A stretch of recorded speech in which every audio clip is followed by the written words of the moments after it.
Hi, I'm Arkush for ChicagoSunTimes.com with our Week 2 NFL Fantasy Football Preview.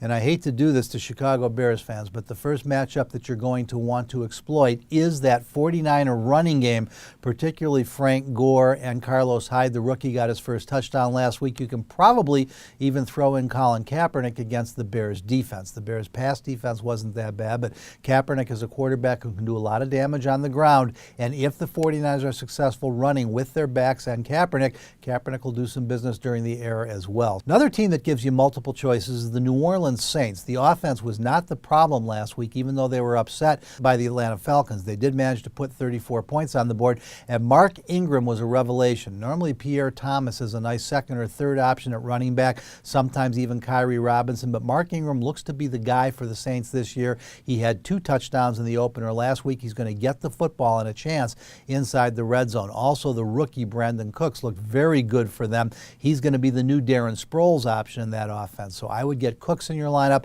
Would definitely want to think about playing Mark Ingram as well. How about the Houston Texans' Arian Foster? We don't know if he's ever going to be the player, the fantasy player or NFL player that he was a couple of years ago, but he appears to be healthy, and this week he gets a Raiders defense that could not do anything against the running game of the New York Jets last week. We know that with questions still at quarterback for the Texans as far as Ryan Fitzpatrick, Foster will get the ball plenty and will have every chance he can to exploit a very shaky defense with the Oakland Raiders. Now, a couple matchups that you really want to avoid, a couple players. I'm going to start with Eddie Lacy of the Green Bay Packers and the Chicago Bears' Alshon Jeffrey. The problem here, injuries. We won't know until game time if they can go. You've got Lacy with a concussion on Thursday night last week, got the nagging hamstring for Alshon Jeffrey.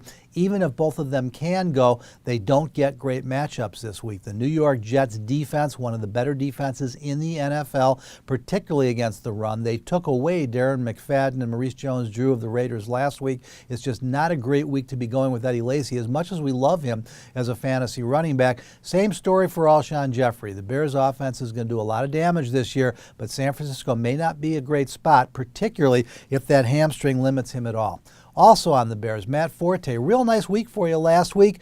This week, he possibly could be without 2 starting offensive linemen in front of him. You got the starting center, Roberto Garza, and the starting guard, Matt Slauson, both dealing with high ankle sprains. If they can't go, the Bears' running game could really struggle against a very difficult San Francisco defense. And then finally, Cordarrelle Patterson of the Vikings is going to be a popular play this year as a third wide receiver, maybe a flex play. Last week, he didn't do much in the passing game, but he rushed for over 100 yards on just 3 carries.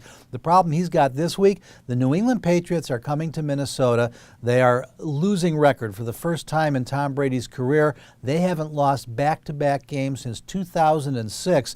Now they come into Minnesota looking for a win. That defense is going to be ready. They know what Patterson did last week. This could be a very difficult week to try and go with a second-tier receiver who isn't likely to pile up big points for you in the passing game. That'll do it for our fantasy football preview this week, but every week for the best in fantasy football, stay right where you are at ChicagoSunTimes.com.